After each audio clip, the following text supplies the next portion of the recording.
every day and night, every night and day. I wanna love your body, girl, in every single way. Every day and night, every night and day. I wanna love your body, girl, in every single way. We have to tell it and we getting it on. Baby girl, tell me what you wanna do.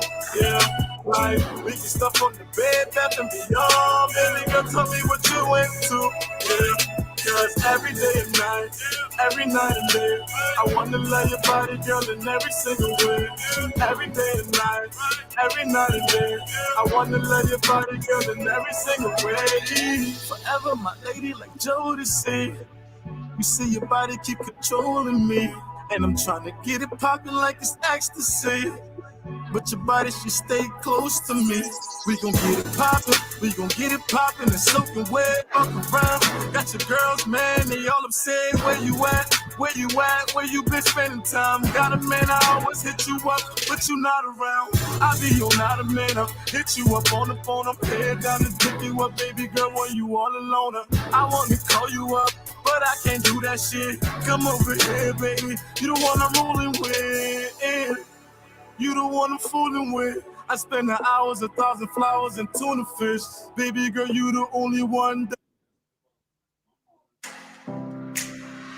Allen Bernard International, or ABR, is a management consulting firm with a team of consultants and associates who focus on growing and transforming home healthcare agencies, nonprofits, and small businesses in other industries as well as individuals. Our services include ABR Business Support Services, ABR Accounting and Tax Services, and ABR Anti-Money Laundering Compliance Services.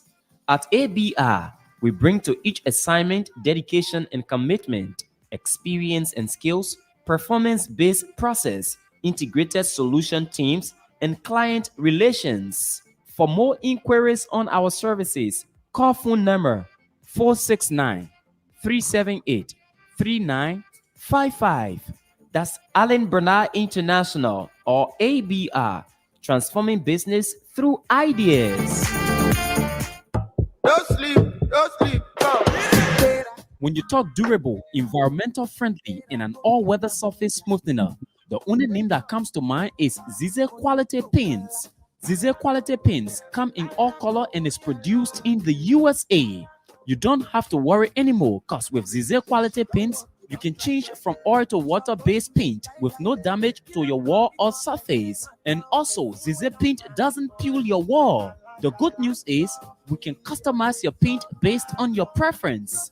Locate our offices in Police Academy Junction, RRA Highway, and our newly opened branch at LMC Junction, St. Paul Bridge, Bourgeois Island.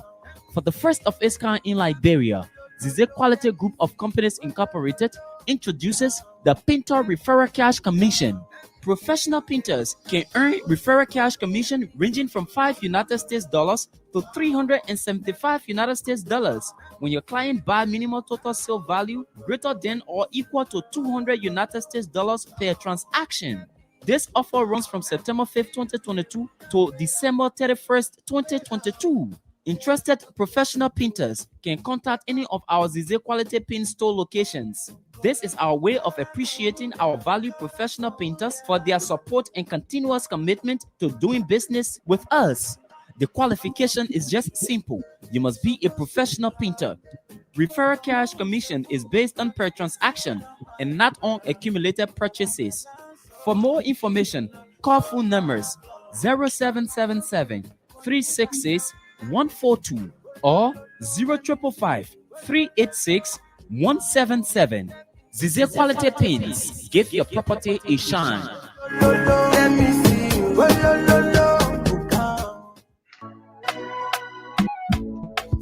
Pennsylvania residents, we got good news for you. Are you interested in boosting your career or moving to the next level? Reach out to us at Excellence Staffing and Global at 267-461-7460 and take advantage of our training services and become either a certified nursing assistant CNA or database administrator DBA. We have a team of experts that can prepare you for your next level.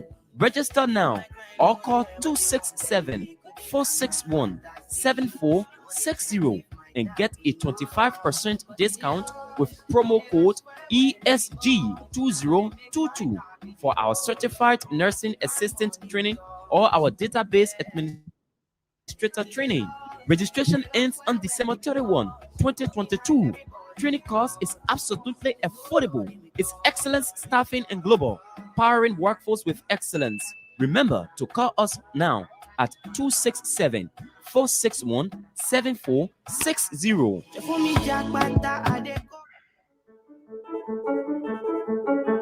Are you looking for auto insurance, home insurance, and life insurance? Or a business owner looking to insure your business? Well, we can help you with that. At Patience Noah Insurance, we know that insurance is hard to understand. That is why, as an independent insurance agency, we work with you to find tailor-made insurance for you or your business with the multiple insurance companies we work with.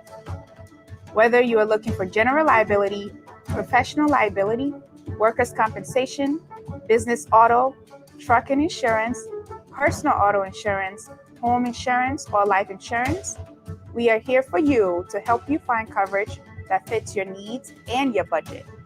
Visit our website at patientnoahins.com or give us a call at 508-321-2083. You can also follow us on Facebook, Instagram, LinkedIn, or TikTok at Patience Noah Insurance.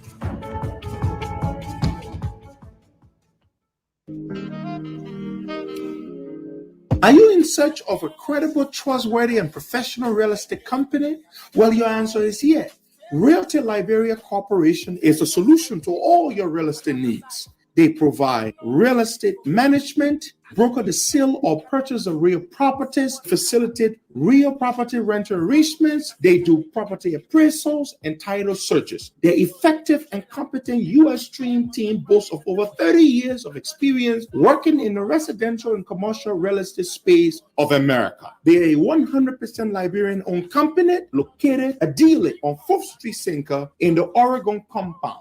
They can be reached on cell phone numbers +231-888-282-828 or 231-775-282-828. They are found on the internet at www.realtyliberia.com. Ladies and gentlemen, stop by today at their 4th Street Sinker office and tell them Henry Costa sent you. Are you a member of an alumni association, an organization, a public or business agency, or a political party in Liberia or any part of the world? I have good news for you. You can now have your own private social community just like Facebook, exclusively for members of your organization. Your members will be able to download your social app from the Google or App Store or go directly on your mobile-friendly website, sign up, get verified, and start interacting with other members of your community, just like Facebook. If you're tired of intruders invading your organization's private Facebook groups, then it's time to get an online social community of your own that will look and function just like Facebook. And you will only need to buy us a soft drink once a year for annual hosting and maintenance. We don't charge you. You pay what you can afford. We take care of everything else. Now you don't have to worry about Facebook banning you anymore. Call or WhatsApp +231-886-511-933 or call +1-307-8777-110. Let's get your social community on the road, just like Facebook. Do you need a car? Ready for an upgrade? Then come to Sika Motors, sole distributors of Toyota vehicles, Mitsubishi vehicles, and Yamaha motorbikes, genuine accessories and spare parts. You name it, we have it. We have the 2022 brands of Toyota vehicles. Select from our new Toyota Starlight, Toyota Belter, Toyota Rush. We've got the best deal in town. Through our Sika Motors financing schemes with selected banks, EcoBank Liberia and UBA Liberia, starting at the lowest as $500 USD. You won't believe these prices. Come for quality, reliability, and durability. Take a spin and let's make a deal. Sika Motors, on the UN Drive at Sailtown, Bushra Island, or call Sika Motors on +231 775 987 758 or email cmarketing@cfao.com. Sika Motors, drive with confidence.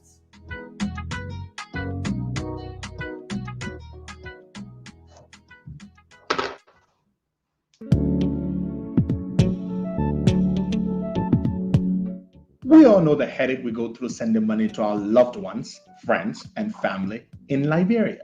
High fees, long lines in banks, the usual complaint of the system being down, such a waste of time and energy. That is why I was very happy when I learned that SendWave is now in Liberia. So now I can send money anytime from anywhere directly from my smartphone to the MTN Lone Star Cell mobile money account of a loved one, friend, or family within seconds for just a tiny fee. So download SendWave now to your phone from your Apple Store or Google Play Store. Add your details, and don't worry, they are very safe and secure. And start sending money today. Don't forget to insert the promo code COSTA to get free $5 credit added to your first transfer.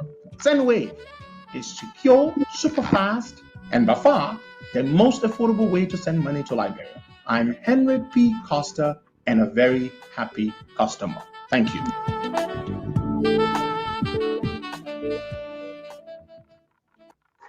Welcome to the program. You're listening to the Costa Show. You're watching us on Facebook, YouTube.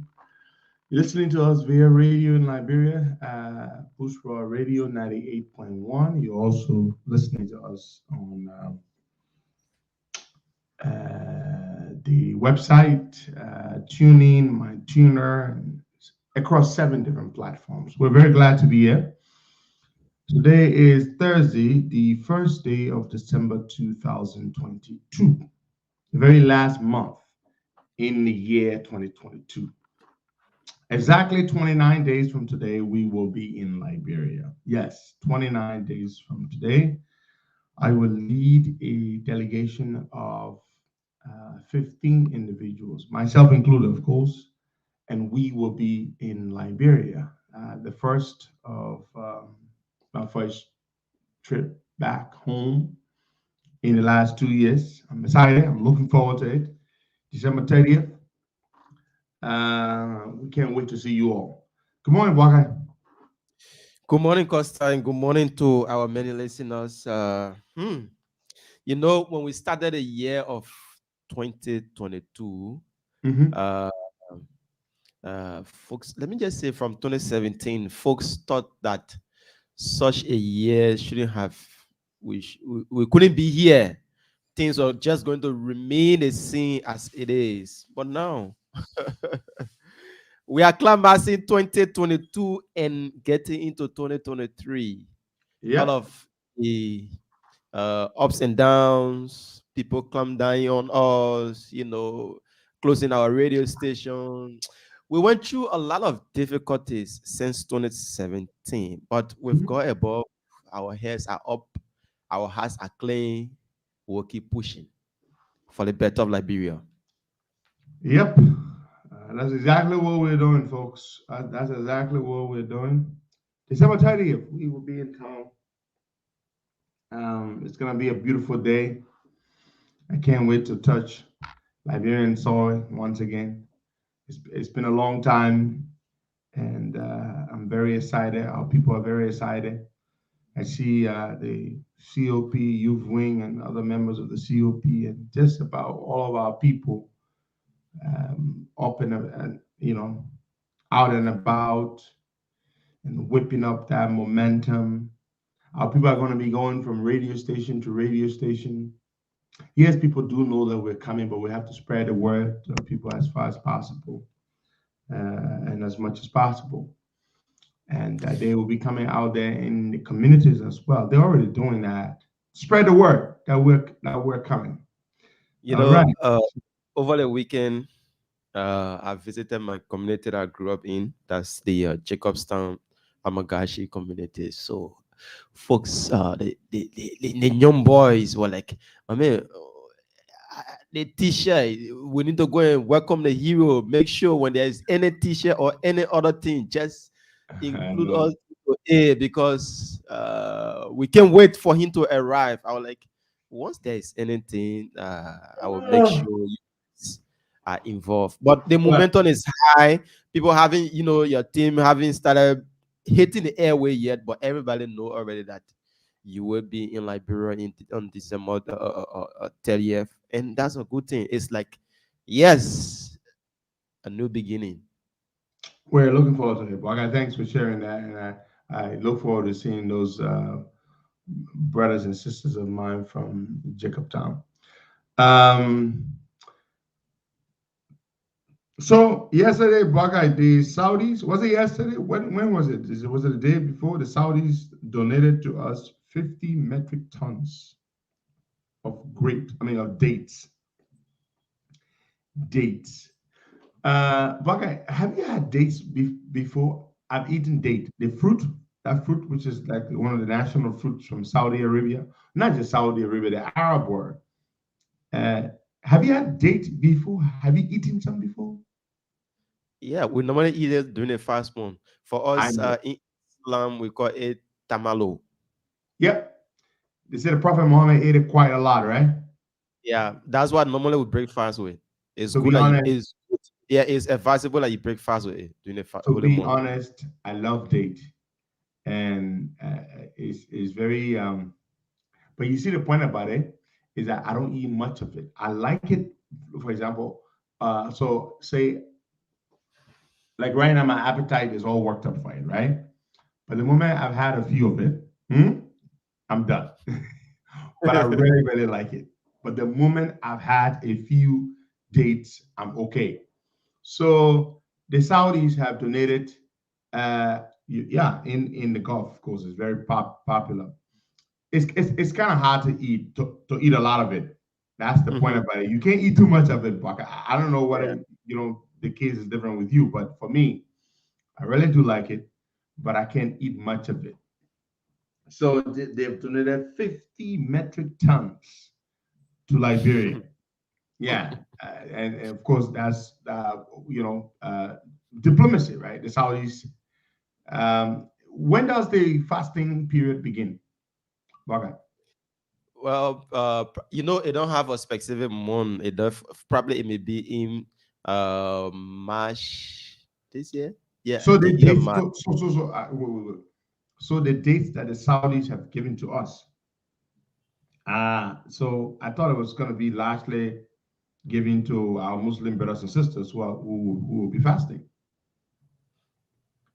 It So, depends on the government, on Costa. It but what depends are they on going to if do? I mean, because if you say you guys will begin the fast month in March of next year, boy, then have you already fasted for this year? I mean, you guys have already completed the fasting for this year, right? yeah, we done this year, next year Okay, so now. what the government do with the dates? I mean, they don't have anywhere to store those dates. Costa is like, do business with it, get the resources from there, You mean they're gonna sell it? Yeah. Oh, it's all in the supermarket. People can buy and sell. Wow.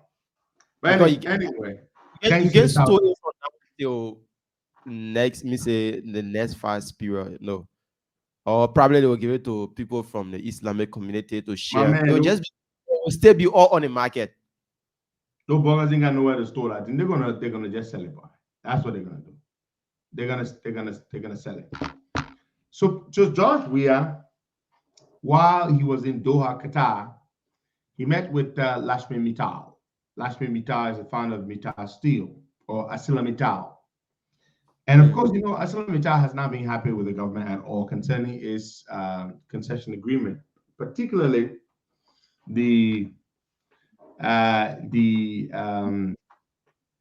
the new MDA that was supposed to sign, right? Mm-hmm. And there was some trouble. Initially, it was looking like the government was going to go with Mittal Steel to extend Mittal Steel's deal.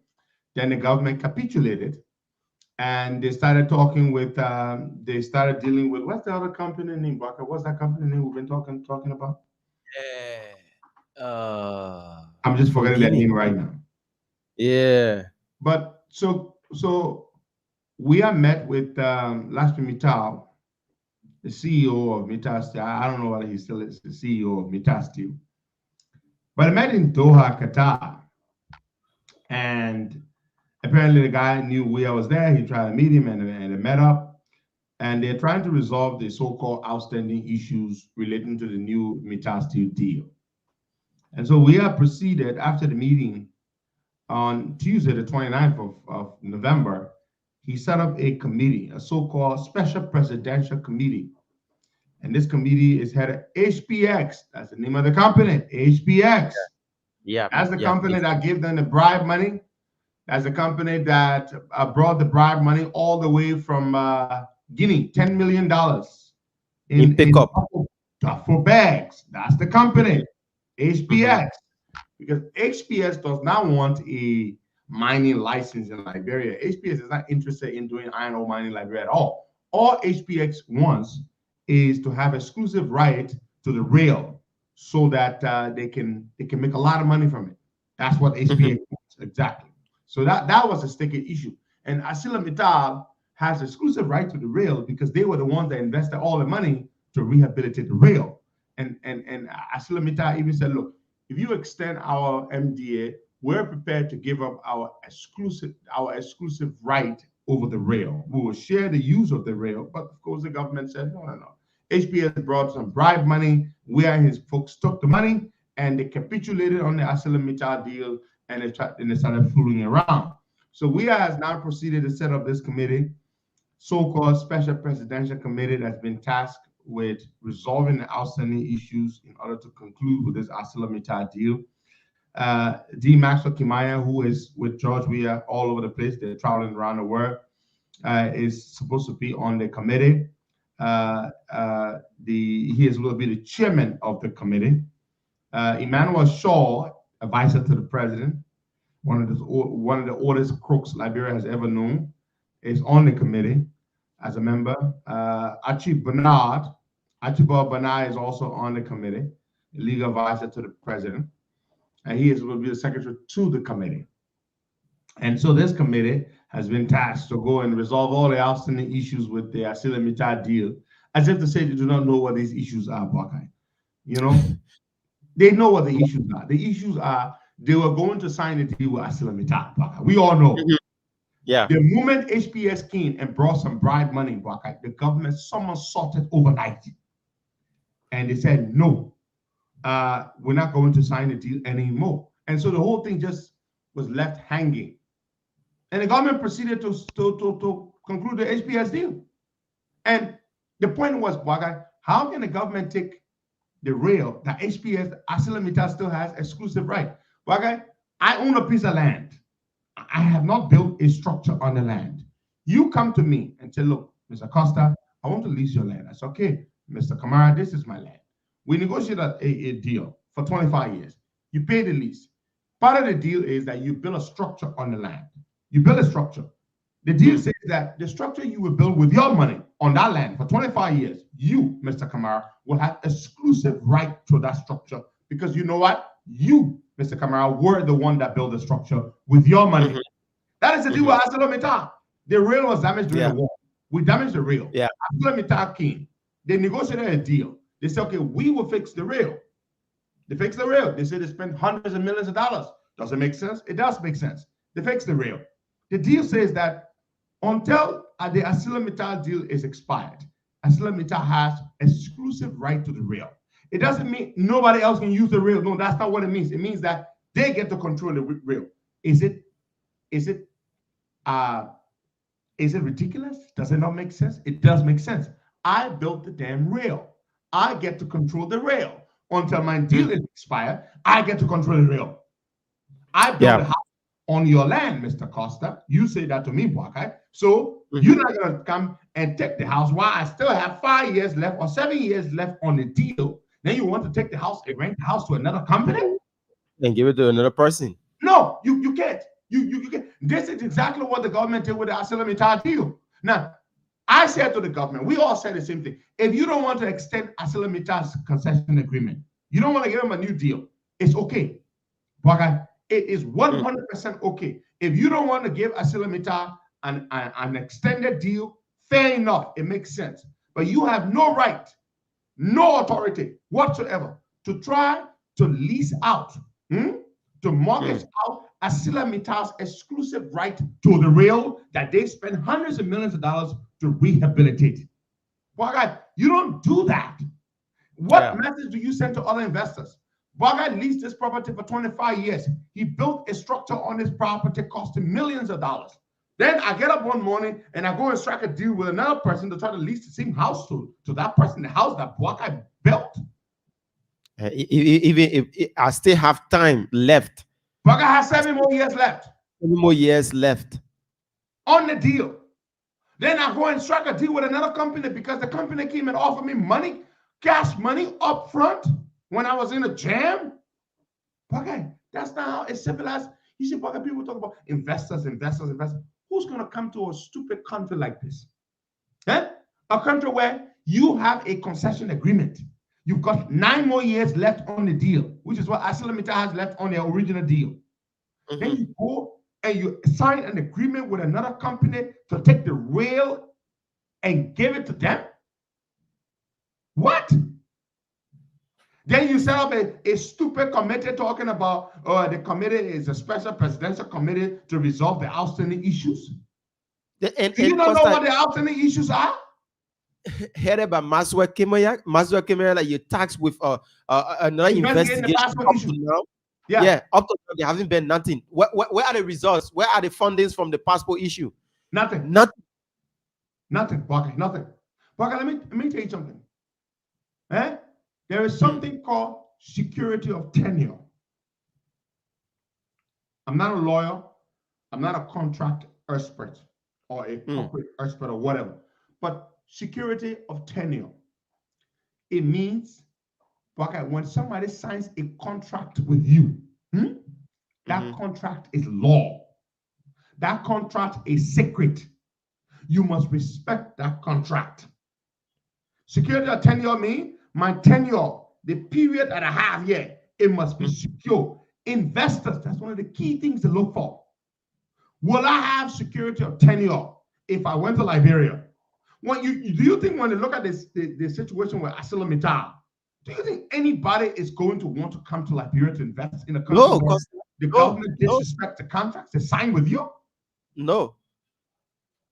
Even if the thing that happened between Musa Belete and the investors that came from London, with such a case, you think who will want to come and invest their money in the country? Thank you. Who's going to want to come? Musa Belete, these people came and brought $18 million. They did not raise this money in Liberia, in Liberian economy. They brought this money from abroad. Musa Belete had a piece of land that he had leased, he didn't buy it, he leased it for the National Port Authority for $45,000 a year. These people came, struck a deal with Belete, a 50-50 arrangement. They pulled $18 million into constructing a state-of-the-art product storage terminal. Belete decided to use the corrupt court system, the court system that does not even care that by the way they conduct themselves, they affect and they undermine investors coming to our country. But the judges are so narrow-minded. The judges in the courts are so narrow-minded, they do not care that the rulings they gave, the way they undermine the contractual agreements to favor criminals like Belete, sends a bad message to would-be investors. Why would I go to a country where I would take $80 million and take it to that country and put it in a business and become partners with Baka Kamara? Baka then goes to a corrupt judge who is either his buddy or who would take a bribe from him, and then that judge would twist the thing and I would lose my investment. Look at what the court told the folks there in the Belete case with his partners. That Belete should do what Baka. You say again. What did the judge say? What was the ruling of the judge? Belete and the folks should settle. I think something like that. Or he said Belete should pay the people back the $18 million and take the terminal. Yes, and take the terminal.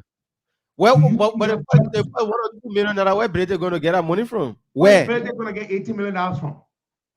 So when you talk about investor, and Liberia investor, you know about investor. Who's going to come to your country? Your country is a piece of mess.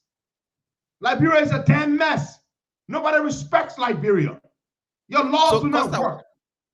Costa, I sat down with There's no security or tenure. There's no protection for investors. You bring your hard-earned money to a corrupt country with sleazy judges.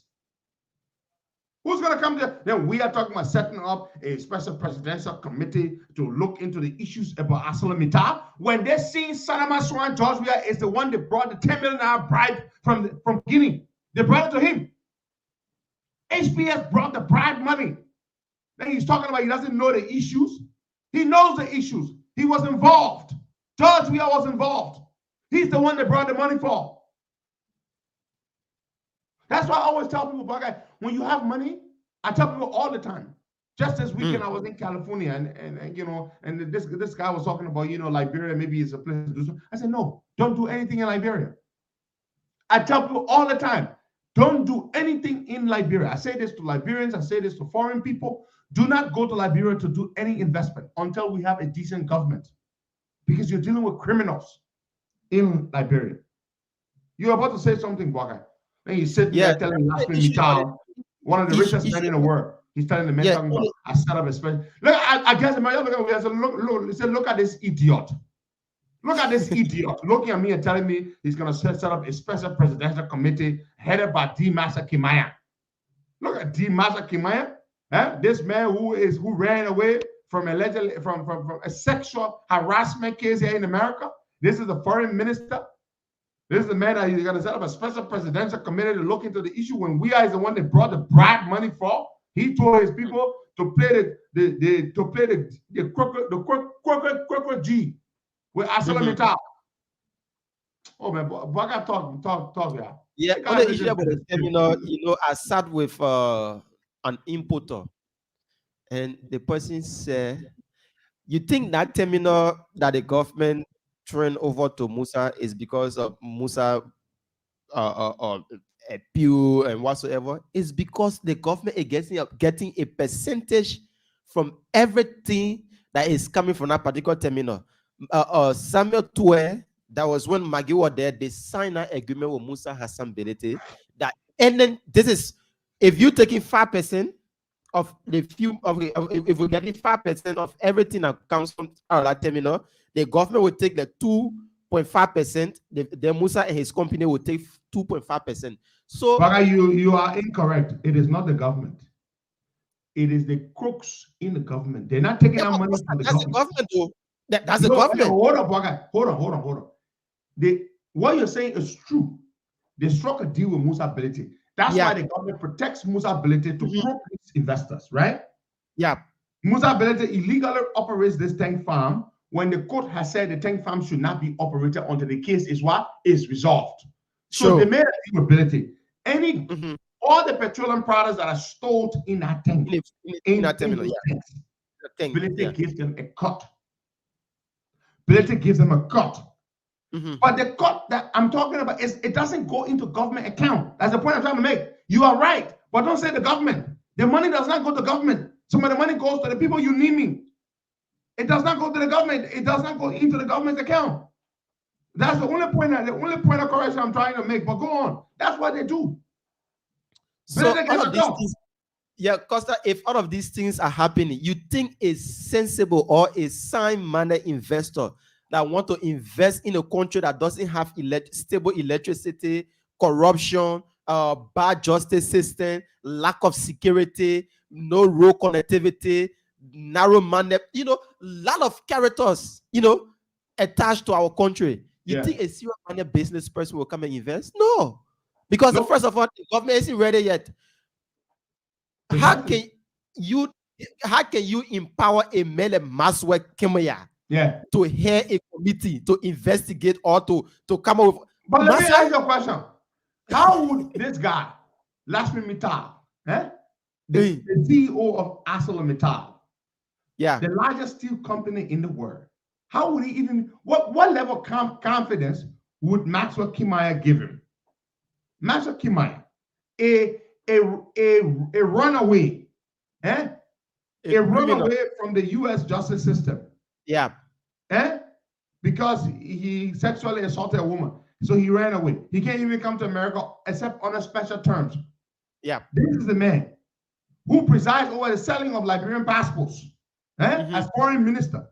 How can this man give one of the most serious-minded business, one of the world's most serious business people, last me talk, any kind of confidence? Why?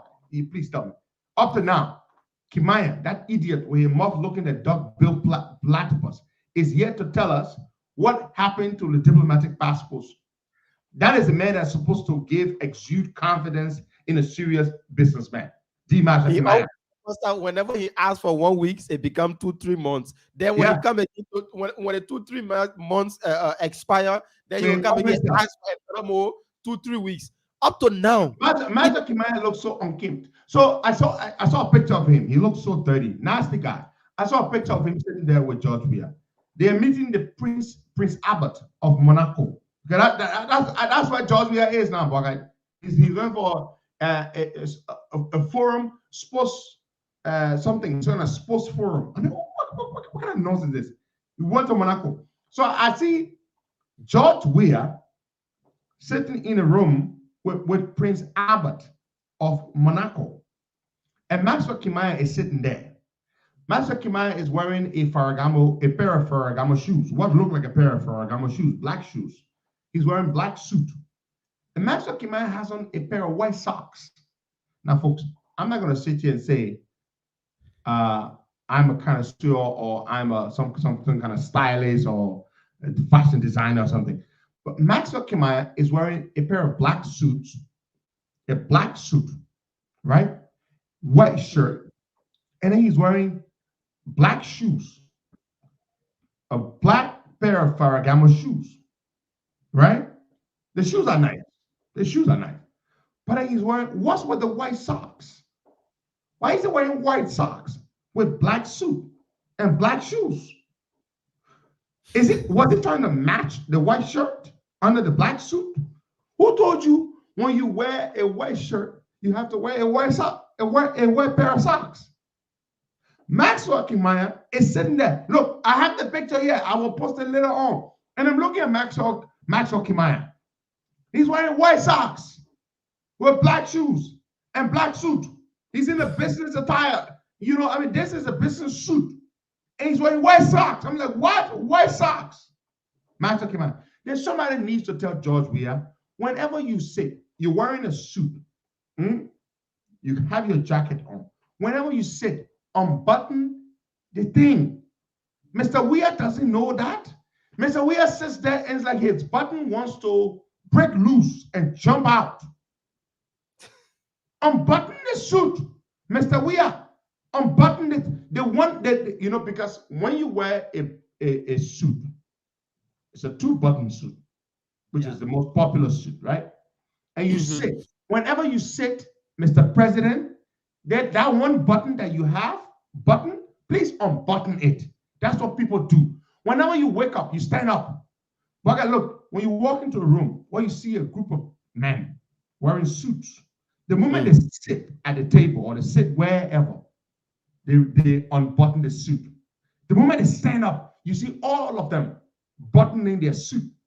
Mr. Weah doesn't do that. John Weah will sit down without a big belly, and the button loader, it wants to jump off. Mr. Weah does not have to wear suits. Whenever you sit, you unbutton. When you stand up, you button the suit back. But I thought John Weah would know this. All men preacher, go on the Second Dimension website. When John Weah said now he got beat, you can see his gut is pushing the button that the button wants to break and jump out. You don't do that. When you stand up, you button. When you sit, you button. It's a part of what you do when you wear a suit. When you wear a suit, that's what you do, bugger. Every time you stand up, you button it back. You sit down, you unbutton. You stand up, you button. That's what you do. But Joey ain't know you. Yeah. Bugger. Yeah, it little for him. The Salman Swan is sitting there. I see him there in the picture with Prince Albert. So I've been looking at a lot of his pictures. He always does that. Joey, you've traveled all over the world. This is what people do. When you sit, you unbutton so you can be relaxed. When you stand up, you button. Obama, Biden, you name it. All over the world. This is the culture. But you, Joey, you do not know this? You of all people? You do not know that this is what you do when you sit, you unbutton, when you stand, you button the suit back. Jesus, I'm like, okay. I thought Zawiya would know that. I mean, I know he doesn't know anything. I mean, he has an empty head, but I thought he would know something like that. I mean, for a man who's traveled the world, he's been places that some of us have never been. I mean, I thought he would know that, but he clearly doesn't know that. He said, and then you got your one button thing, then your belly wants to push the button out. I'm like, okay, what's wrong with this dude?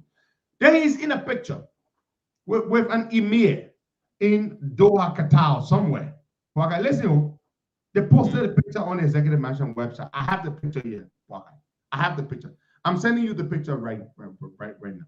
Mr. Weir is sitting here in this photograph with the emir. Okay, I'm gonna send you the picture right now. They clearly, you know how when it's time to take picture, it will be everybody will pay attention to the cameraman. You will sit and you will look straight forward to the cameraman, right? But when it's time to talk, when you are talking, some of the pictures you will be talking. But they post a picture on Facebook. Mr. Weir is sitting there, looking like a 5-year-old kid in a photo studio. His hands clasped, his fingers clasped. Yeah, I've seen the photo. Crossed. I just sent you the picture. Yeah, he's looking directly into the camera, and the emir of Saudi Arabia, or I mean of Qatar, wherever this man is from. Okay, the man is looking at Mr. Weir. Mr. Weir not paying attention. Weir is not paying attention to the emir. Mr. Weir is paying attention to the camera. He wants to get that picture taken with that emir. That's the picture I just sent it to Baka. I'm going to show up our people this picture. This boy is confident. The boy is confident. The boy is not civilized at all. This is the man. The emir is looking at Weir. Weir is, my brother, if you can see it, let me know if you can see this picture. The emir is turned looking to his right at Mr. Weir, and Mr. Weir is looking directly into the camera. My brother, did you see the picture? I'm going to hold it up one more time. That is the emir looking at Mr. Weir, and Mr. Weir is looking directly into the camera like, this picture here, I got to get this picture. Ha! I got to get this picture.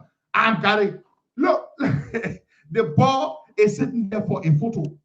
The emir is having a discussion with the boy while the boy is sitting there waiting for that camera to click to take that photo, so that he can convince his people that I met with the emir and this is the picture I took with the emir. I'm like, what? The boy is so uncouth. The boy is uncivilized. But every time Weir travels, I mean, I see Weir sitting down with the Prince of Monaco, such a civilized, decent human being, the Prince of Monaco, Prince Albert. And I see, look at Master Kimai's hair. Look at the hair of Master Kimai's hair. Pick your hair. Let me see you the picture of Master Kimai. Master Kimai, he did not even brush or comb his hair. See his pick beard and pick hair. And the thing is embarrassing, Bwaka. And I'm sitting down there looking at Mr. Weir. This is the picture. I'm going to send you Master Kimai with his white socks and his pick hair.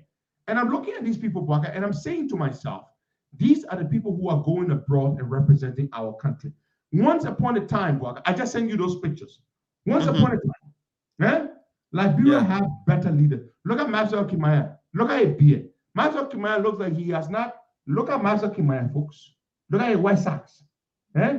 Look at Master Kimai. White socks, black shoes. Jesus Christ.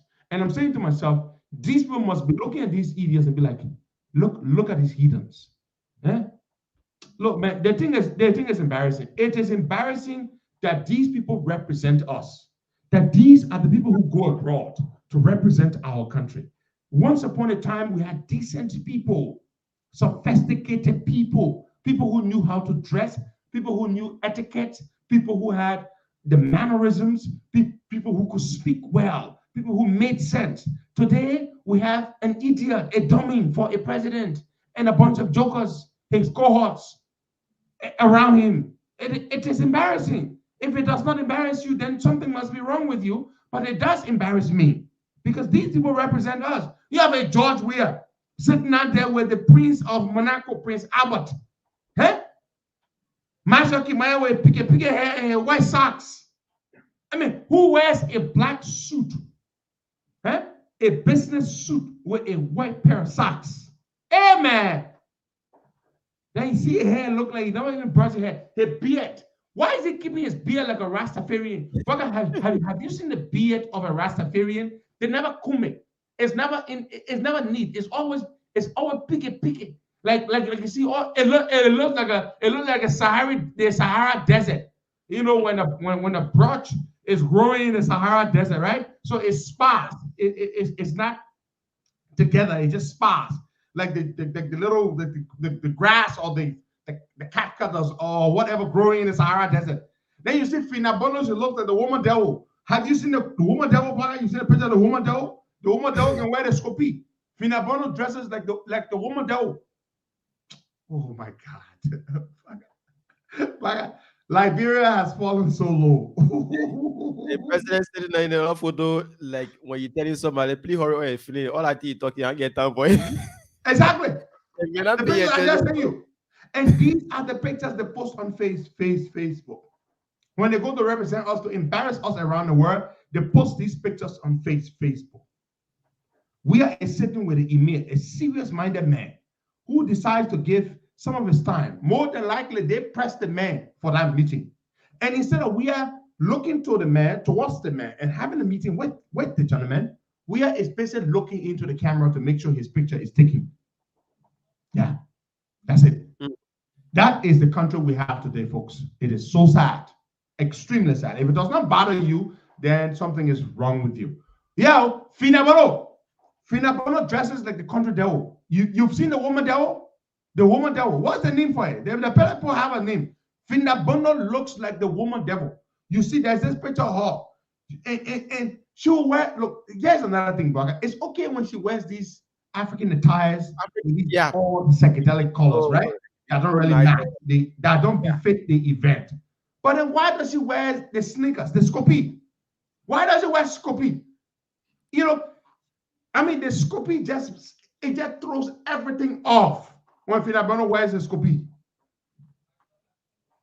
And for Christ's sake, man, Finabono is supposed to be the chief of protocol of the executive mansion.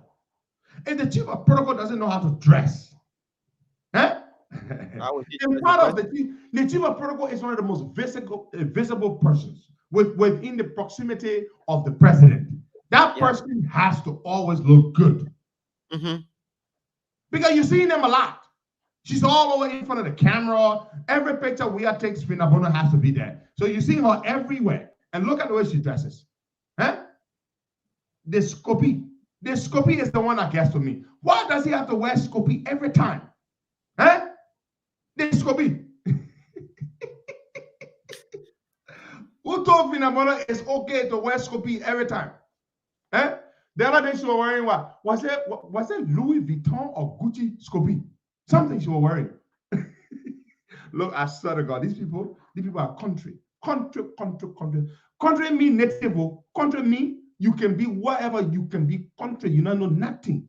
To even learn how to dress, you don't even know it.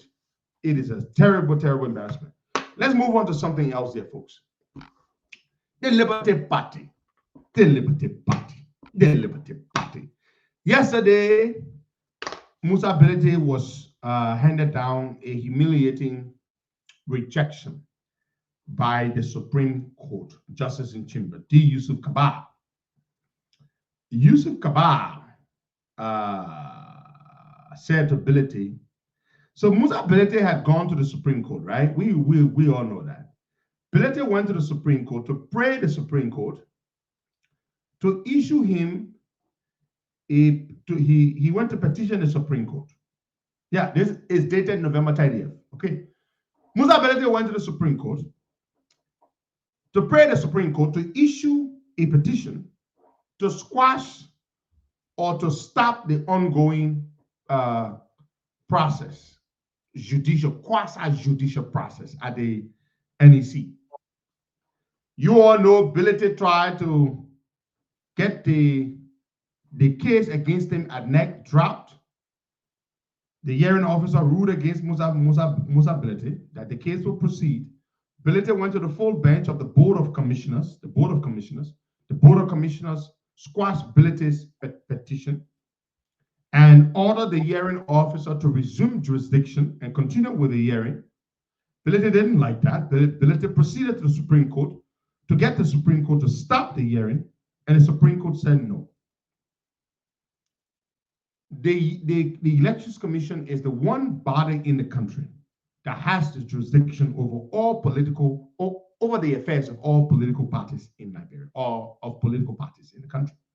So the Supreme Court cannot stop the Elections Commission from exercising its fiduciary and quasi-judicial responsibilities and duties. They're looking into the complaint filed against Mr. Bility by the Yombli Kanga faction. And I hate to say that because Yombli is actually the legitimate leader of the party. I hate to have to say faction, but I have to say faction because the party is split, not in the middle. Yombli heads the real party, Bility heads the renegade rogue faction of the party. But it must be said that he does have a faction.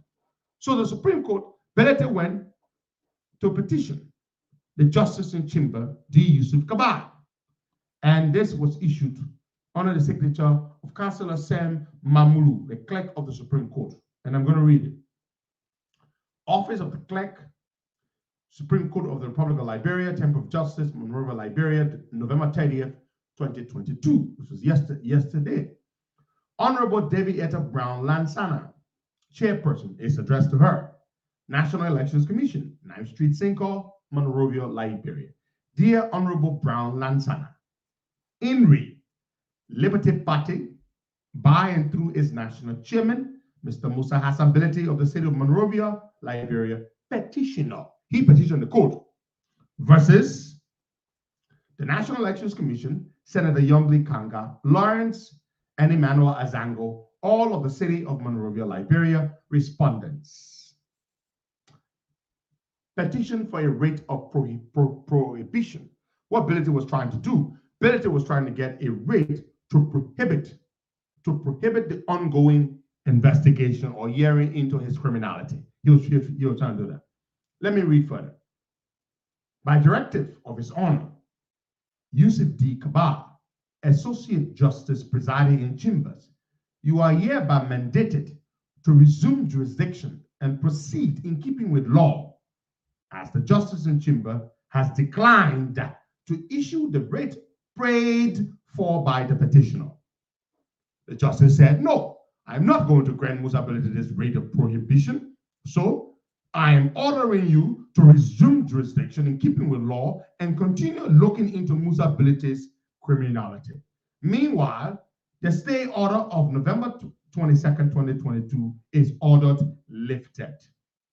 So because this is a perfunctory matter, when you pray a court to issue a prohibition, while the court is looking into the merits of your petition for a writ of prohibition, the court would then issue an automatic stay order while the court looks into the merits and demerits of your writ. Once the court determines that it has looked into the matter and it has weighed it from all sides, and now it makes a decision, the court would then automatically decide to either make that stay order permanent or the court would then order it lifted. So on November 22nd, the court temporarily issued, as per the norm, the standard, a stay order. Now the court said the stay order of November 22nd, 2022 is lifted. Proceed. Now Musa Bility doesn't like that. Musa is pissed. He doesn't like that at all. That means the case continues. They're going to look into all of the things that Bility did in the Liberty Party, his fingering of the Liberty Party's constitution, usurping the powers of the political leader, Yombli Kanga Lawrence, and granting unto himself powers that the convention committee did not arrogate unto him as chairman of the party.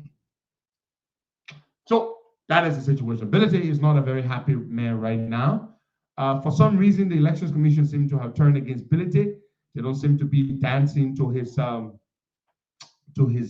whims and caprice anymore. They seem to be telling Mr. Ability exactly what it is that he's doing. So I'm very glad about that. I hope this matter stays. This case will ultimately resolve the crisis in the Liberty Party.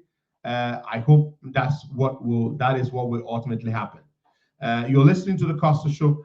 So yesterday we briefly, Waka mentioned it and we talked about it, but I have the full memo here. The memo that was written by Tipla Reeves. It was actually an internal memo. The memo is dated November 22nd, 2022. Tipla Reeves wrote this memo. She's a co-chairperson. She is a co-chairperson of the National Elections Commission. She wrote this memo to the chairperson, Davy Etta Brown Lansana. And we have the memo here. I mean, the story in Front Page Africa and other media outlets was based off of this memo. And I wanted to see the entire memo. It's one thing the newspapers would allude or would use the memo to write a story off of it, but to actually read the memo yourself. I mean, this woman wrote a memo. She didn't just go to Chairperson Lansana's office and have this conversation with her. She actually did put it in writing. She wanted it documented. She probably wanted it leaked, and leaked it was. So I have the memo here, dated, as I said earlier, November 22nd, 2022. I'm going to read the memo. To Honorable Davy Etta Brown Lansana, Chairperson, National Elections Commission, from Councillor P. Tipla Reeves, Co-Chair, National Elections Commission, subject as stated below. Date, November 22, 2022. Madam Chair, I present my compliments and wish to bring to your attention the BOC, that the BOC received a text from you on Sunday, November 20, 2022.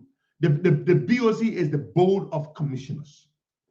So the co-chair is bringing to the attention of the chair the text message that the chair, sent to the Board of Commissioners. Let's find out what that text was about. The text was sent on November 20th, and this memo is dated 2 days later, November 22nd. Interesting. I'm pretty sure that is the thing that provoked this memo from the co-chair. Let's read further. Calling for a BOC meeting. So she sent a text calling for a BOC meeting on Monday, November 21 at 11 a.m. to enable the co-chair provide briefing on her performance while you were out of the Billowwick. So apparently she said, let's have a meeting. I want you to tell me what you did while I was away. The BOC, every time I say BOC, remember this is a Board of Commissioners. All of the commissioners put together, Board of Commissioners.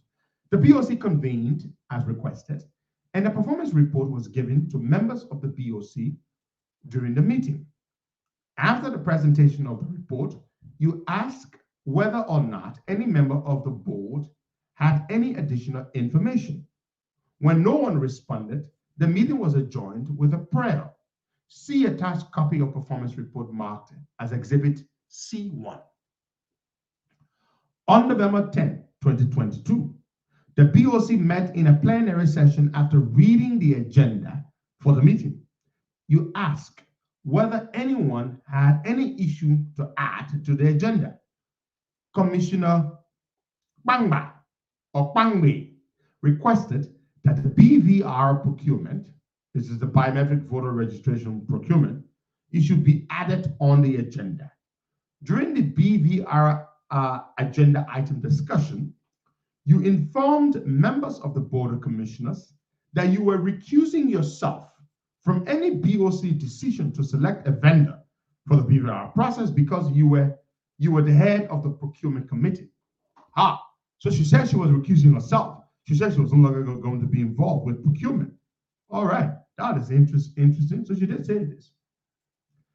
Commissioner Bangwe asked if you could chair the meeting or abstain from voting because this has happened in other BOC meetings.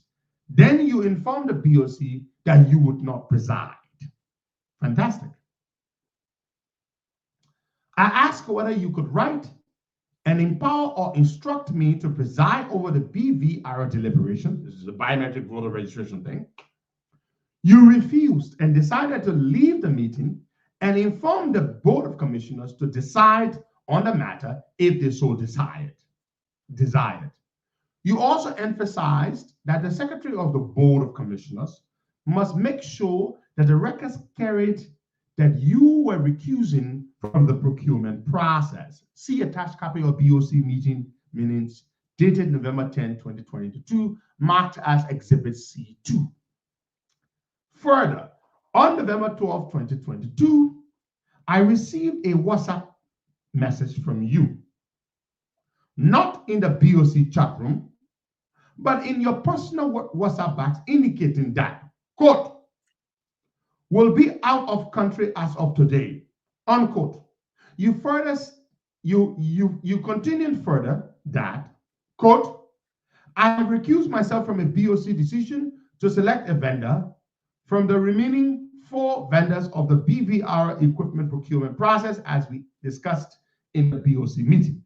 You and other commissioners can instruct the BVR bid evaluation panel to select a vendor from the 4 remaining vendors. You can go ahead to set into motion, unquote. Attached here to is a copy of the WhatsApp message from you dated November 12, 2022, marked as Exhibit C3. Interesting. So she sent a WhatsApp message, not to the chat room of the Board of Commissioners, but directly to the co-chairperson, to her personal inbox, to say, I will not be involved. You and the rest of the other commissioners go ahead and select a vendor. Select a vendor from the 4 vendors that have been shortlisted. Pick any of the companies. You go ahead and do it. I will not be involved. Listen to this, folks.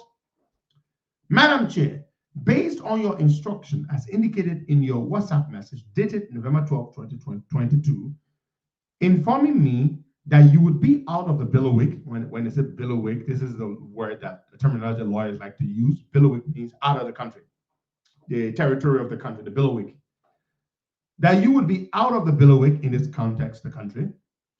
And as you go ahead and set in motion, I started work by writing an inter-office memo to Attorney T. Jallo, Chairman, and members of the BVR bid evaluation panel, instructing that committee,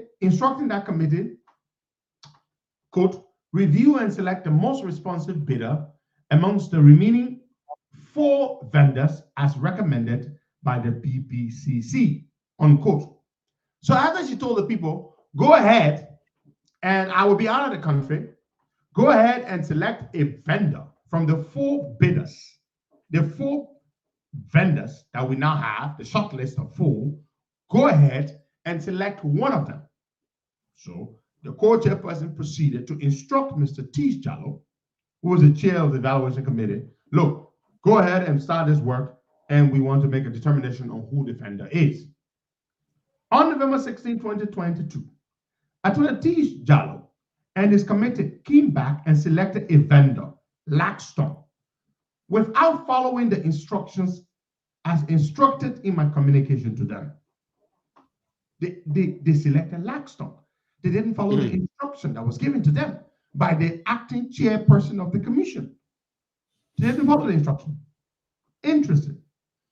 After receiving the report from the committee, I called a procurement meeting and informed the procurement committee that the bid evaluation panel selected Laxton. The procurement committee observed that the panel did not follow the instructions on the 4 items as mentioned in the inter-office memorandum to them as follows. And these are the 4 things, according to the chairperson, the acting chairperson, that the panel did not follow. Number 1, A, the most responsive bidder. B, in terms of the value for money. C, delivery in the shortest possible time. D, ability to pre-finance. These are the 4 cardinal issues that their decision to select a vendor was supposed to be based on. They were supposed to base their decision on these 4 cardinal issues. Which company is the most responsive bidder? Which company is able to deliver best value for money? Which company is able to deliver in the shortest possible time? Which company is prepared to pre-finance? 4 cardinal issues. But guess what? According to the acting chairperson, the panel did ignore these 4 cardinal issues, Baka. They proceeded to ignore what they were clearly instructed to do in the inter-office memo to them. These are the things you're supposed to base your decision on. They did not do that. Let me read further. In that procurement meeting, we called the chairman of the bid evaluation panel, who did not sign the report. How can you be the chairman of the board of the bid evaluation panel and not sign the report that your committee submits to the board of commissioners? When asked why he did not sign the report, he responded that he abstained because the NEC cannot hold Laxton to a delivery date. Oh, so hold up. You, Mr. T. Jallo, you chaired the panel, the evaluation panel. You selected Laxton of the 4 vendors, but you did not sign your own report. You are a lawyer. And when they asked you why you didn't sign your own report, he said, oh, we couldn't hold them to a delivery date. You remember when Laxton said they would not be able to deliver? Until April. Yeah, April next year. Yeah, next year. April next year. So T. Jallo didn't sign his report. And I know T. Jallo. I'm disappointed. You didn't sign your own report. The document that was sent to PPCC, that was the portion that PPCC circled and sent back and say, you are seeing what's written in here from you guys. Lamston is telling you guys that they can carry on the entire process from now up until April. And you guys saw that and sent us the document. So they have to send it back to them. Yeah, because it does not meet their own stated timeline. Lamston cannot deliver in time so that the voter registration can meet the timeline that was set for by the NEC. Most of the procurement committee members were concerned about the delivery of the biometric software because time is not our friend. So I asked Chairman Jallo to calculate Laxton's time of delivery, which is 147 days, not counting Jesus Christ. So Laxton said they would not be able to supply, they said 147 days. That they would need 147 days. So my question for you is, did the same procurement committee headed by Attorney Jallo pass on Laxton all of what was discussed in the procurement? So how will you decide on Laxton then? Laxton told you they would need 147 days to deliver the voter registration materials. How can you then select that company that told you that they would need 147 days? Madam Chair, see your October 25, 2022 letter to PPCC under the caption response to PPCC October 21, 2022 letter to the NEC, unquote. In this letter on page 2, paragraph 2, in this letter, page 2, last paragraph, which states on the issue of tablets, quote, Laxton Group, however, used a laptop during its physical presentation as opposed to the required rugged tablets. As a result, was checked as being unresponsive. Laxton also had the longest delivery time of 147 days. So Laxton, from the very beginning, even from the first bid, the time they selected Ikem, Laxton said that they would not be able to deliver in no less than 147 days. That the earliest they could deliver would be in 147 days.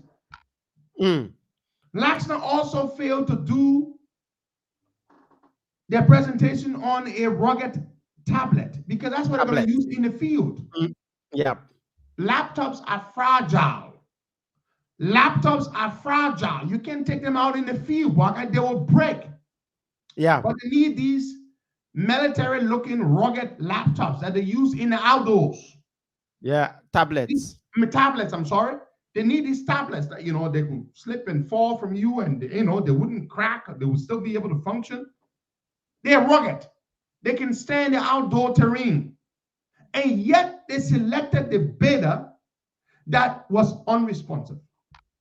Number one, Laxton said they cannot produce or deliver the materials earlier than 147 days. That's next year, April.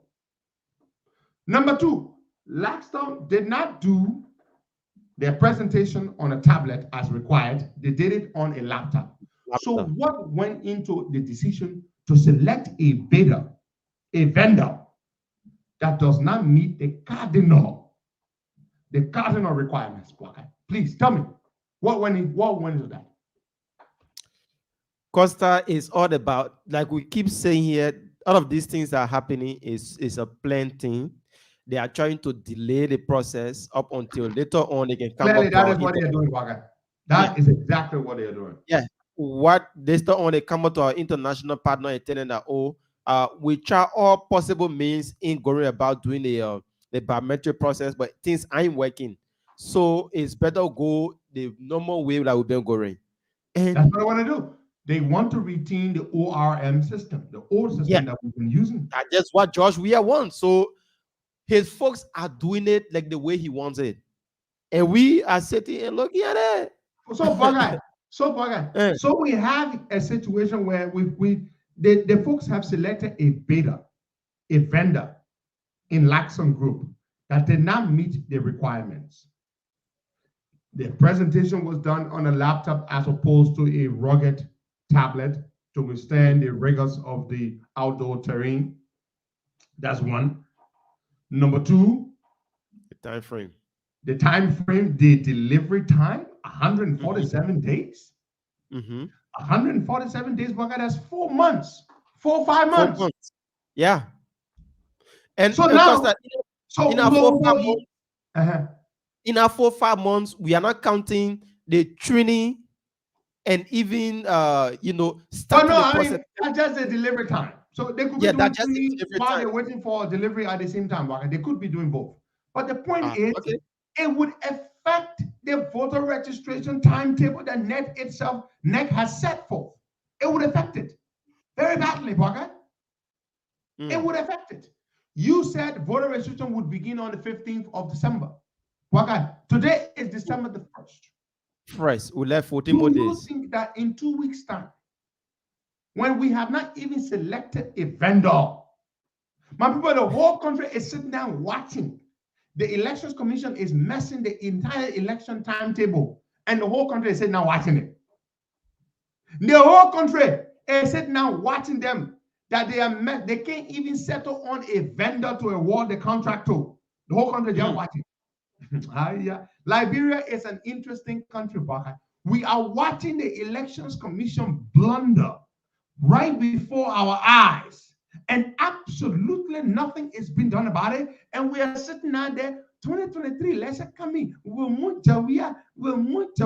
The process that should provide you the opportunity to remove George Weah is messed up. Cannot even begin correctly. Then we are sitting out there relishing the opportunity to remove Jawia. We don't have a vendor. They published a timetable that voter registration would begin on the 15th of December. Today is the 1st of December. What did we tell the country? We told the country 2 months ago that it was not going to happen. Did we not say that? Yeah, we said it here. We told the Liberian people 2 months ago that voter registration was not going to commence as announced by the Elections Commission on the 15th of December. We told you. And what has happened? Here we are. Voter registration will not commence on December 15th. What are we going to do? We don't have a company yet to go and produce and procure and supply the voter registration materials. We don't have that. We don't have anything in place at all. Nothing, zilch, nada. And we're sitting there and we're saying we're going to elections. The whole country. Liberians, I don't understand you. This your laissez-faire, lackadaisical, laid-back attitude is just sickening. You're seeing a calamity brewing right before your eyes. You're watching it. You're seeing it. All the signs, all the markings. And you're sitting there and you're doing absolutely nothing about it. The legislature is doing nothing about it. The opposition political parties are doing nothing about it. And what do you expect? You expect smooth, free, fair elections when the time comes? Baga, let's go to the phone lines and take some calls there. It is, Yeah. Look, we're just sitting now watching you now. Right now, oh, we told you this would happen. Let's go to the lines. You know, for Let's me, go to the lines. it appears that somebody is sitting somewhere kind of chanting on the Liberian people that they shouldn't do anything. A president leaves a country for 48 days. Nothing has been done about it. We sit mute on it.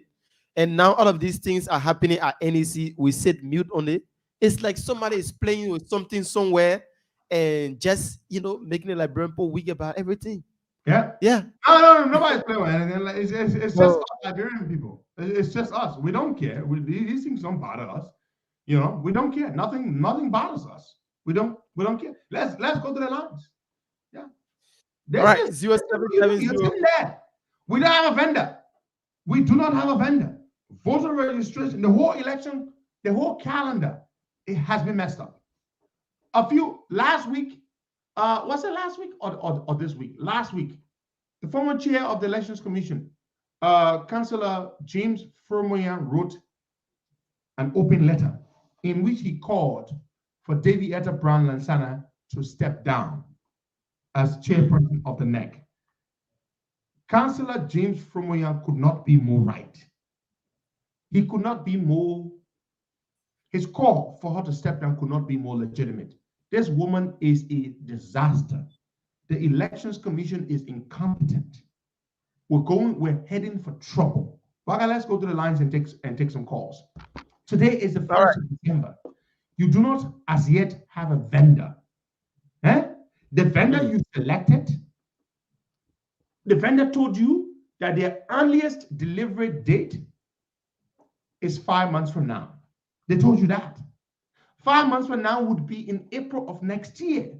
Do you know how late that would be if you were to commence voter registration in April of next year? Voter registration has to commence now so that you would be able to hold the elections when the elections should be held. But no, you don't have a vendor. You're still going back and forth on deciding who will be awarded a contract. The vendor was not even the best responsive vendor. They could not do the demonstration on the required device, a rugged tablet. They did it on a laptop computer, which is fragile, which can fall and break. And yet you're sitting there and you say everything is fine. Everything is hunky-dory, as the American people say. Let's go take some calls. You're joking. All of us are joking. We are all joking.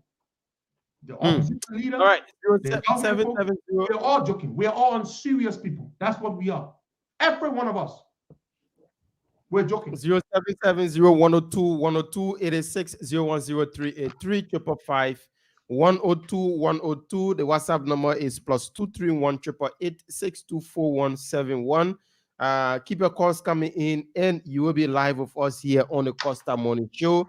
We discuss a wide range of issues. You can call in and speak to what you want to speak about, the Musa Belete saga, the NEC, the wide range of issues. So the phone lines are open. Keep your calls coming in, and we will put you through on 0770 102 102 86 010 555 102 102. So we anticipate your calls. Keep them coming in. There is none yet. So yeah, we just keep with all right. 0770 102 102 555 102 102. Well, we stay taking your calls, so we look at the issue about Musa. Yeah, so I don't know where is Musa turning to now. Going to the Supreme Court, the Supreme Court sending you right back to the NEC. Yeah, the Supreme Court sent Musa right back to the NEC and said, look, the NEC should resume jurisdiction. The case should continue. All the things that Musa Ability did with the NEC, with the Liberty Party Constitution, should be looked into. And the NEC should determine whether Musa Ability acted in error or whether Musa Ability was in the right, his actions. So Musa is not happy about that. He's been attacking the entire hearing process. The hearing officer, the chief hearing dispute officer, Councillor Monaville. As I've said, and I like to reiterate, I've got some respect for him. I've got a modicum of respect for him. In the past, he has established a reputation for being fair and in these quasi-judicial processes at the neck. So yes, I've got some respect. All right, so we still taking your calls. Let's take this person. Good morning. Hello. Yeah, good morning. Your name, where you joining us from? Thank you. Thank you very much, Mr. Kamara, with your little special podcast. My name is Frank, and I join you from the Okay. First, I would like to speak to Musa Berete issues and the Liberty Party. The only suggestion I get about Musa Berete issues about Liberty Party is expression. Because everybody knows that structure under our law is the crown. And all of this is what Musa Berete did was going from one radio station to another, saying that the law is the law, and now the law is working. At the time, he was saying the law is the law was working on the contrary, but now the law is working the right way. So if only happen like say, Berete is so guilty, then he be expelled. Because Musa Berete took that stand, he said he expelled almost how many persons? 17 members of the top member of the other party. They were not thinking. They were not talking about reconciliation, but now you know that it is going against you, so you want to reconcile. When it comes to the other Brown Lansana, if the other Brown Lansana mess up with this election, even an angel from heaven will not sit down, but she will never live to tell the story of her brother. So all I think is doing over there, let them do it. And I propose once we attire. But I'm only to what she's doing over there. If she want to make a mistake, the angel from heaven, if she blow our election, the foreign monarchy which we are suffering in this country, everything is going on around place. But every day, every night, we are suffering here. The president will say, what the other organization, she don't want the president. And Joe, she won't vote on us, or she won't vote different president on us, and stuff for your guy. All right. Even the issue for everyone that well. Thank you. All right. Thank you so much. We're still taking your calls. Keep them coming in. 0770-102-102-86, 010383 555-102-102. How? Okay, let's take this person. Good morning. Yeah, good morning, Waka, and good morning to Petro Costa. My name is Charles Dua. I call from Jarastan, District number 8. Welcome. Let me just say thank you, and leader. We just, we just are only by the grace of God that God is carrying on in the country. We are heading to a crucial election. Until now, the election commission is not doing anything to provide any quality of voter registration something process. So where are we heading to? And our political leaders, all of them stating they're not providing no direction, no sense of direction. Where are we heading to? We are the people, anything that come up, the government come our way, we just say, let's leave it. We can't take decision on our own.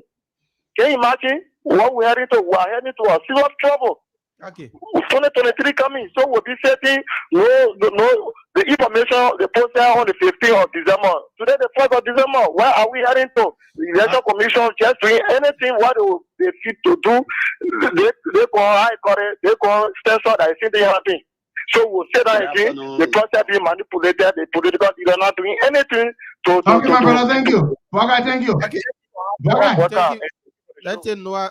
Yeah, take Noah. I want to respond to something my brother Marco just said. Good morning, Liberia time, and good afternoon to wherever you are across the world, depending on where you are. My name is Noah Zaugivin. I just want to correct something. Like I heard you say that when you went to Amagachi yesterday, people or the other day, people were asking you when is our incoming senator coming. Nobody should forget about them in terms of T-shirt.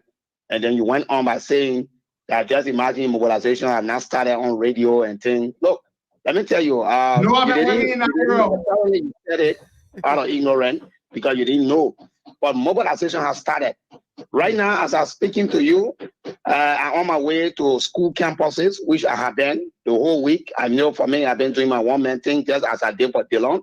It's just I don't have enough data, but you would have seen me on a camera between houses talking to people, and I can guarantee you, this coming December 30th, that day, let me announce to the Liberian people that when CDC used to be launching, the way they used to declare holiday, we declaring holiday that day.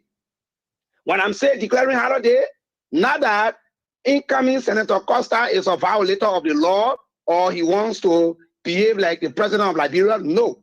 The reason why it will be a self-declared holiday because the tsunami of human beings that will be in the street, it will be, look, December 19, we didn't even pull crowd. Right now, I'm going around the Jefferson Market. From there, I'm going to St. Francis High School where I'm teaching. All my students that day have been mandated after school, say it's a whole day event to come out in their uniform. And I will lead them. I can guarantee you, we will, everybody that have control over, we put in there in the street that day to welcome Costa. On the issue of the election, as I conclude, Costa, you are right. I just said here the other day that we are sitting with our hands folded, and I don't know what are we depending on because election are not rigged during election period. Election are rigged now. It is now that the election is being rigged. So if we can't stop it from being rigged now, I don't know what we'll do next. But however, I'm still convicted that God is on our side. Something will happen. Thank you. Noah. Thank you so much. Thanks so much for calling in. Let's take this other person. Good morning. Good morning, Bwaga Kama. Yeah. This is Kemoka Bwaga, call from Johnson School. Welcome, Kemoka. Oh, Bwaga, man, I'm amazed at you. That's crazy. You know, I love my phone. I just want to say, I saw the poster as well. You know, Bwaga, you know, the issue of Musa Hassan Benete, you know, that man does not have integrity. You know, the Liberia is such a serious country, you know. But Kemoka, you keep saying they may not have integrity, they may with your political leader. Then what? Well, Bwaga, let me tell you something, brother. I'm not a speaker fan, you know. I speak my mind, you know. No one dictates on me what to say or what not to say, you know. Mr. Comey doesn't have the right to control me, not because I decide to support him, you know. So I just want to make that clear.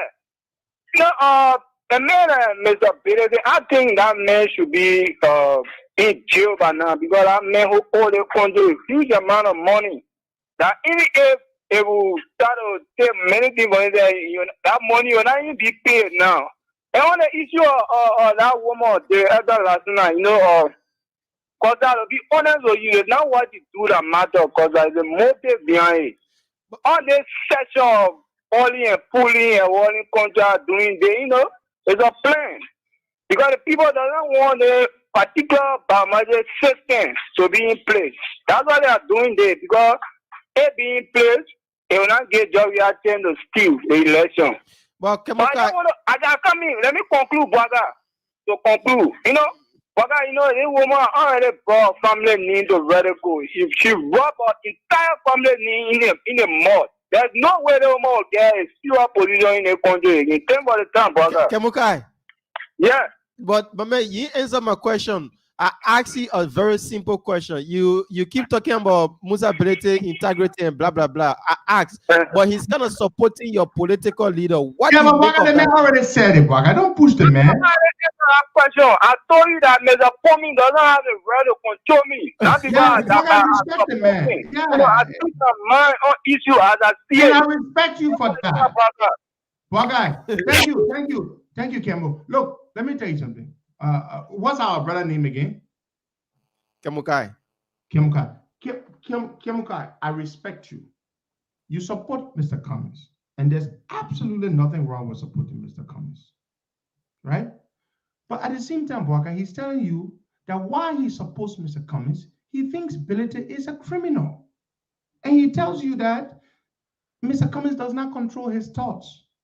He's a free-thinking individual. And to be honest, I respect him because, Bwaga, you and I know a lot of people who support Mr. Cummings equally support Mr. Benete because they believe that they should be beholden to Mr. Benete because Mr. Benete supports Mr. Cummings. But our dear brother Kemokai is someone I respect because he's telling you that Mr. Benete is a criminal because he is an independent-minded person. So, don't push him any further than that, Yeah. So, Kemokai, I take my hat off to you. I respect you. Let's take some calls there. I mean, Let's take this person on the line. Good morning. Yeah, good morning, brother. Yeah, your name is joining us from. Okay, anyway, thank you very much. This is Richie Goodman. I'm calling from Belgium. Welcome, Richie. Okay, thank you very much. You know, I will be back to town very soon. You know, as the Bible said, it is not good to take the children food, you know, and go to the door. That's why they do the Musa baby. The children food have been going to the door, so the children are hungry. So what will happen here is to take the food from the window, from the door map, and to come on the ever bomb. My brother, anything our leaders say, it always come to pass. But for me, what I'm looking at here, it looks like we will have interim government. Because if you telling me that today is the 1st of December, and up to now nothing is going on, look, we are tired. We are tired sleeping with hunger. We are tired. Our children are not going to school. We are tired, you know. With people walking on the street with center on their side, we are tired, you know, that the way we used to go to in the treatment center, in the treatment center, in the income, we are not doing nothing like that, so nothing like that again in the country. So we will not, you know, we will not condone and dollars there. Okay. So I don't care what I do. At the end of the day, we end up getting England government.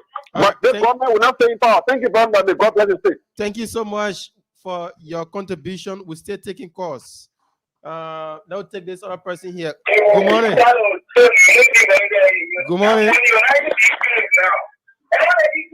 Good morning. Hello. Take another call up. That person apparently isn't paying attention. We've got 9 more minutes to go. Take another caller, please. Yeah, 9 more minutes to go. We can take a few more calls. Let's take this person here. Good morning.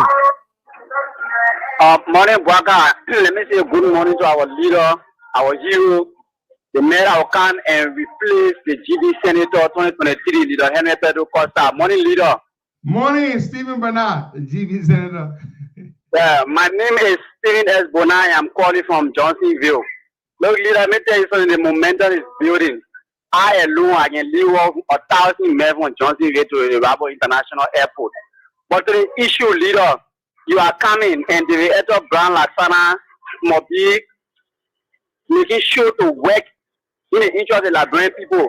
And we look up to you as our leader. So not that we are not doing anything, but everybody look up to you, leader, and that is a blessing that God gave you and you must put it to use. You're coming to Liberia. It's not just about your arrival, but making sure that the election go in the right direction. Because all of our effort, if we cannot make sure to push the head of Brown Laksana leader, that means everything that we're doing is in being and for nothing. The suffering of Liberian people is going to continue. So we can sit back and allow the head of Brown Laksana to do what will. So as you'll be coming December 30, that is the beginning to make sure that the head of Brown do the right thing or it will kick her out. I hope it will chase her out of this place. All right. Thank you for coming December 30 and the GB Senator will be replaced soon. Thank you. Thank you. Thank you. So much. Let me respond. Brother Fire Kabakoli, thank you for reminding me. I wanted to respond to something my brother Michael Luo had said. Michael, I saw your comment, and I will also respond to my young comrade, there, my strong soldier, Stephen F. Bernard. But Michael Luo said something. So Michael, there were two instruments from the Supreme Court. One instrument was regarding the ongoing investigation or hearing at the NEC into Musa Bilite's criminality, what he did with the Constitution, how he's trying to have an illegal convention of the Liberty Party. That is separate and distinct.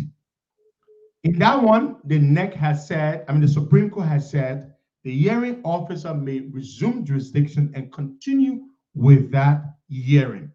There was a separate case that involves Emmanuel Azango, a stalwart of the Liberty Party.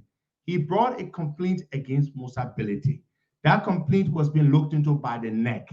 It is that case that the Supreme Court has similarly issued a stay order and has asked and has mandated that all parties appear before the Supreme Court on the 7th of December, which is next week. So do not be confused. What Musa Bilite did, He did not publish the both instruments from the Supreme Court. He only published the one that favors him. The real one that Ability wanted to have stopped is the one that he sought to stop to prohibit the ongoing hearing into his criminality. That one he lost. The other one regarding the complaint that partisan Azango brought against Musa is the one the Supreme Court has said to the NEC, put a stay order on that hearing until you come before the Supreme Court to show cause why Mr. Ability's prayer or his petition for a writ of prohibition should not be granted. So that is a separate and distinct matter. I hope you understand that.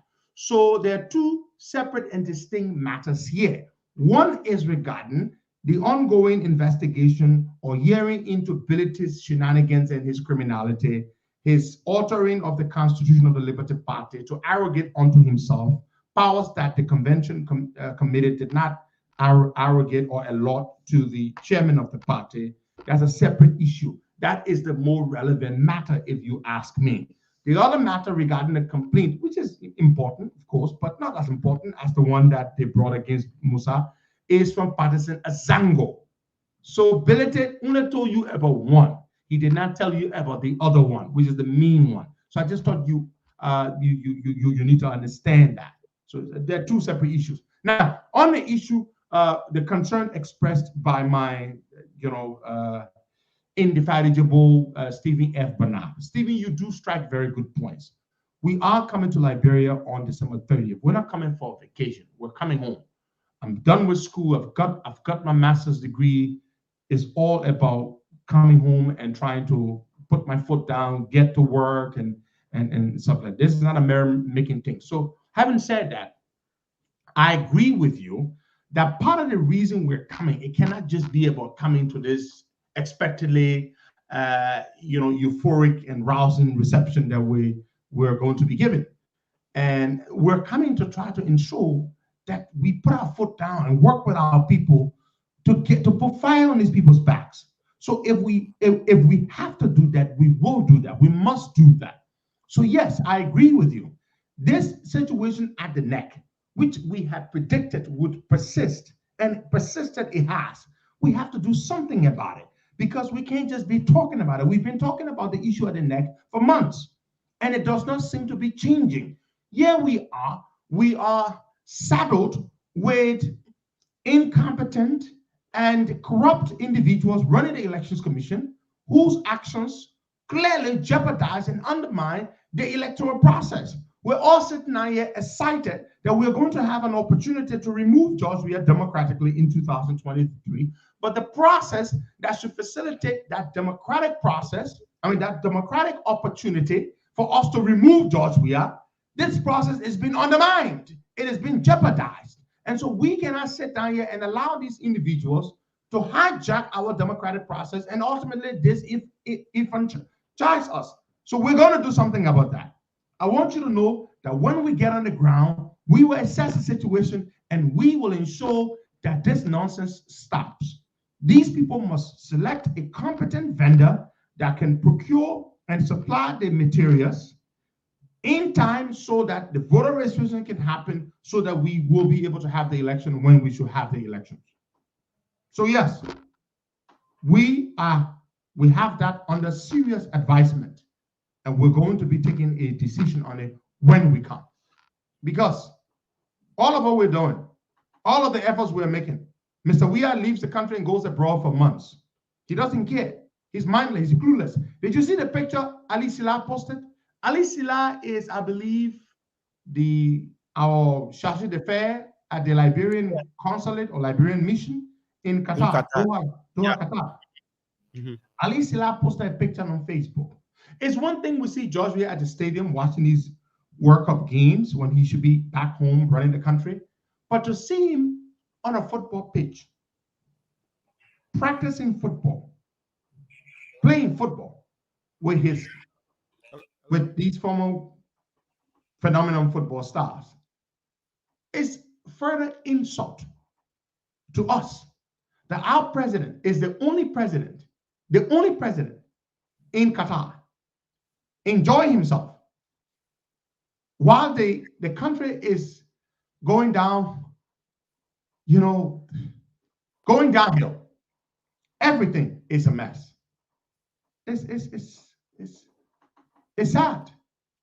And we are so heartless, he doesn't care. And you know what? The only thing we are is afraid of is protest. And I know this because he's told me this many times. Weah is afraid of protest. It's the only thing Mr. Weah is afraid of. Mr. Weah is not afraid of anything else but a protest. When that rice ship came, after months, after weeks of dealing with rice scarcity, when the rice vessel arrived with a few thousand metric tons of rice to provide us some immediate relief, Mr. Weah reached out to me and said, Mr. Costa, Rice Eater Costa, that's how he called me. He asked me to post on Facebook to tell my people that rice was now in the country. We now had rice in the country, so I should tell my people that, so that they will not protest and panic.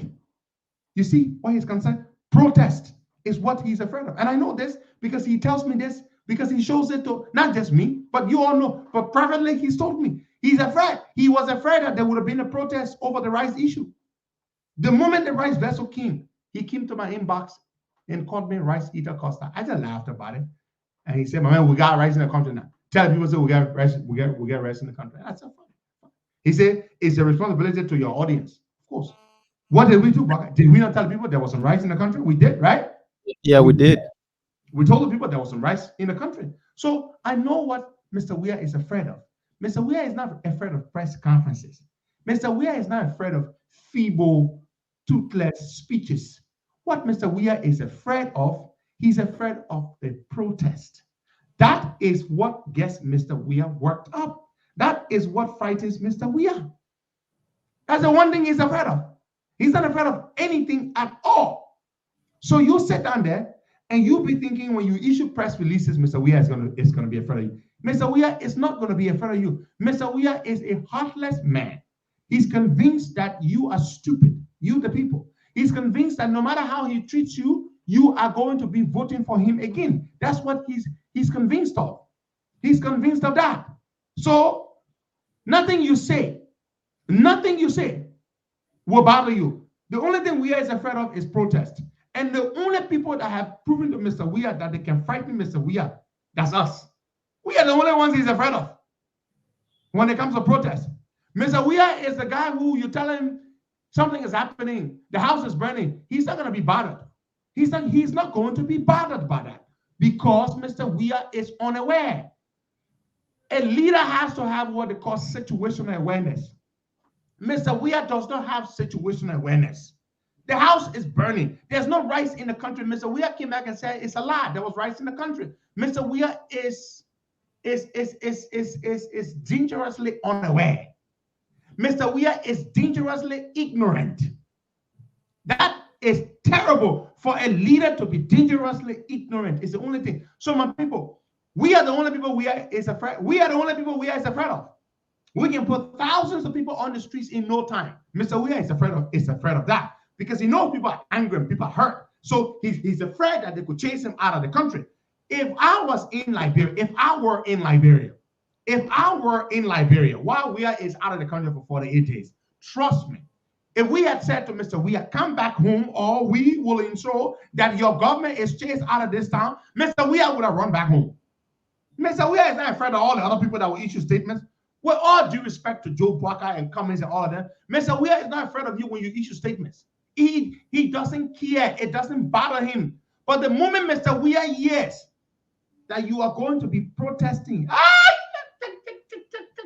Mr. Weah will call ECOWAS, the UN, he will call everybody to come and beg you to not protest. So we know this.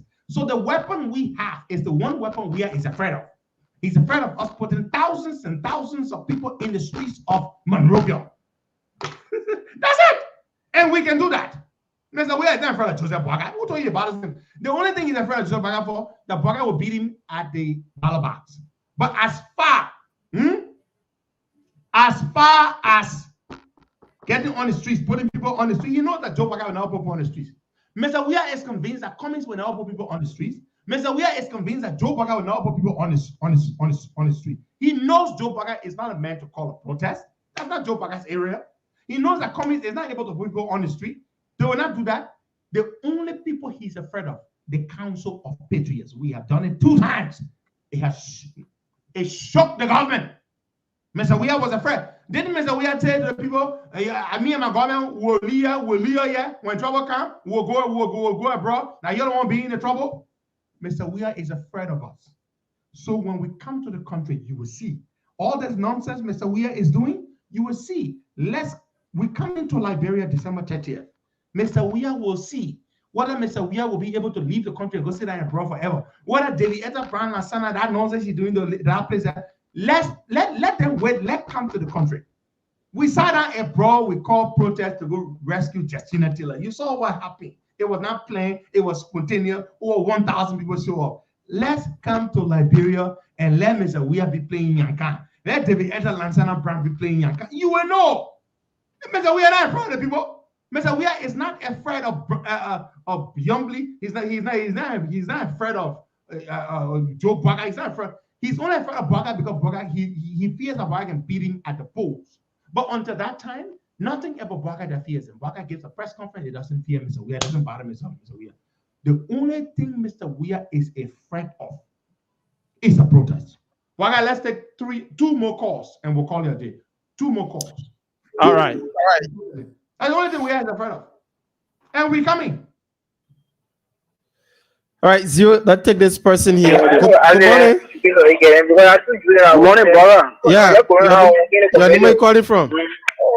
Thank you, brother. My name is Lawrence Spencer, and I'm on the RIR with Mr. Money to Costa.